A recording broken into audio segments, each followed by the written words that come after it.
காவிரி நீர் பார்த்தீங்கன்னா குடகு மலை, அதாவது கூர்குல கர்நாடகாவில் ஆரம்பித்து மேற்கு தொடர்ச்சி மலை வழியாக தருமபுரி மாவட்டம் பிலிகுண்டுல தான் அது உள்ள தமிழ்நாட்டுக்குள்ளே நுழைகின்றது.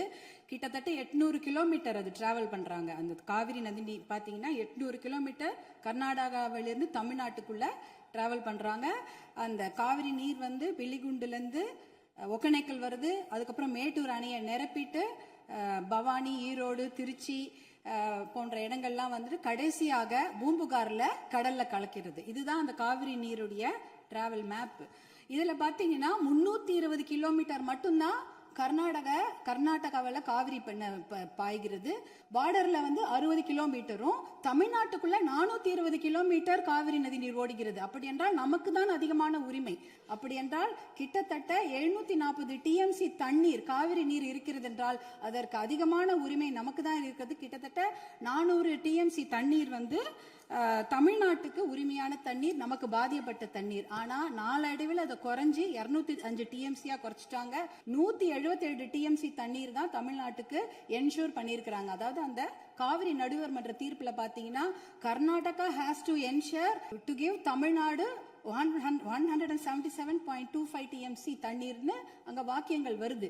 இது 178 டிஎம்சி நமக்கு இறுதி தீர்ப்பின்படி வர வேண்டிய தண்ணி. நம்ம வந்து கடைமடை மாநிலம், கர்நாடக அரசு முதல்மடை மாநிலமாக இருக்கின்றது.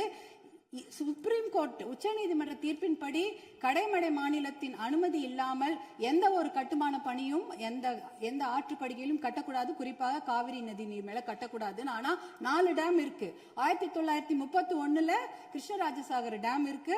அதற்கப்புறம் 1970களில் 3 டேம் கட்டியிருக்காங்க. ஹாரங்கி, கபினி, ஹேமாவத்தின்னு. இந்த 4 டேமும் சேர்த்து இந்த அணைகள்ல கிட்டத்தட்ட 115 டிஎம்சி தண்ணீர் தேக்கி வைக்க முடியும். மேகதாட்டுல புதுசாக அணை கட்டினாங்கன்னா அதுல 70 டிஎம்சி தண்ணீர் தேக்கி விட முடியும். அப்படி பார்த்தீங்கன்னா கொள்ளளவு 185 டிஎம்சி தண்ணீரை கர்நாடக அரசு தேக்கி வைத்து விட முடியும். நமக்கு வர வேண்டிய 177 டிஎம்சில ஒரு சொட்டு நீர் கூட தமிழ்நாட்டுக்கு வர முடியாது. அப்படி என்றால் டெல்டா மாவட்டம் பாலைவனமாகிவிடும். குடிநீருக்கு மிகப்பெரிய பிரச்சனை ஏற்பட்டுவிடும். ஏன்னா 5.5 கோடி மக்கள் அந்த காவிரி தண்ணியை தான் நம்பி இருக்கிறாங்க. இதனால மிகப்பெரிய பிரச்சனை ஏற்பட்டு விடும். கர்நாடகாவுக்கு உரிய நீர் வந்து 284 டிஎம்சி தான். நமக்கு இருக்கிறது வந்து 404 டிஎம்சில இருந்து குறைஞ்சு 177 டிஎம்சி ஆக்கிட்டாங்க. அதனால இதை வந்து மிகப்பெரிய பிரச்சனையாக எடுத்துக்கொள்ள வேண்டும். மாண்புமிகு முதலமைச்சர் அவர்கள் கொண்டு வந்த அந்த தீர்மானத்தை, காவிரி நீர் படுகையில எந்த ஒரு கட்டுமான பணியோ அணைக்கட்டோ கட்டக்கூடாது என்ற தீர்மானத்தை பாட்டாளி மக்கள் கட்சி முழு மனதாக வரவேற்கிறது. அதற்கு எங்களுடைய முழு ஆதரவை நாங்கள் தெரிவித்துக் கொள்கின்றோம்.